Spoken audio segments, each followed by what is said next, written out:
আসসালামু আলাইকুম বন্ধুরা, আশা করি সবাই অনেক ভালো আছেন। বর্তমান সময়ে বাংলাদেশের ইন্টারনেট সমস্যার কারণে ফ্রিল্যান্সারদের বড় ধরনের ক্ষতি হয়েছে। ঠিক তেমনই ক্ষতি হয়েছে ডিজিটাল গ্রাফিক আউটলেট এজেন্সিটির।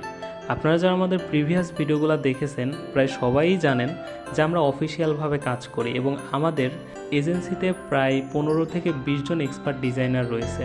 এছাড়া আমাদের এজেন্সিটিতে 25 থেকে 30টা ফাইবারের অ্যাক্টিভ অ্যাকাউন্ট রয়েছে, যেখানে পার অ্যাকাউন্টে প্রতিদিন আমাদের 15-20টা বায়ার রেসপন্স করতেই থাকে। প্রত্যেকটা অ্যাকাউন্ট আপনাদেরকে দেখানো সম্ভব নয়, এজন্য আমরা মাত্র একটি অ্যাকাউন্টের স্ক্রিন আপনাদের কাছে শেয়ার করে দেখাচ্ছি যে আমরা কি পরিমাণ ক্ষতিগ্রস্ত হয়েছি।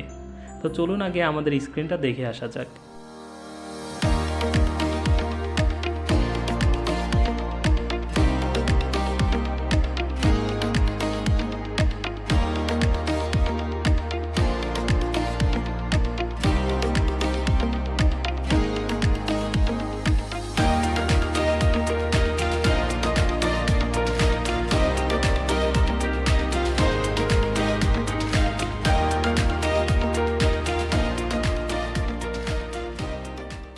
আপনারা নিজেরাই দেখলেন যে আমাদের কি পরিমাণ ক্ষতি হয়েছে। এটা শুধুমাত্র একটি অ্যাকাউন্টের স্ক্রিন।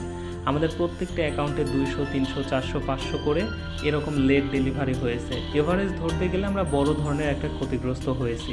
এক কথায় বলতে গেলে যে আমরা প্রায় 2 বছর পিছিয়ে গিয়েছি, কারণ একটা অ্যাকাউন্ট দাঁড় করানো কিন্তু অনেক কষ্ট করতে হয়। অ্যাকাউন্টের পজিটিভ রিভিউ আনা যারা ফ্রিল্যান্সার আছেন শুধুমাত্র তারাই জানেন যে কতটা কষ্ট করতে হয় একটা অ্যাকাউন্টের পিছনে। আমাদের দেশের এই ইন্টারনেট সমস্যার যদি দ্রুত সমাধান করতো, আমরা যারা ফ্রিল্যান্সার আছে তাদের হয়তো এতটা ক্ষতি হতো না। যাই হোক, আপনারা যদি কেউ ফ্রিল্যান্সিং করে থাকেন তাহলে অবশ্যই কমেন্ট করে জানাবেন যে আপনারা কি পরিমাণ ক্ষতিগ্রস্ত হয়েছেন।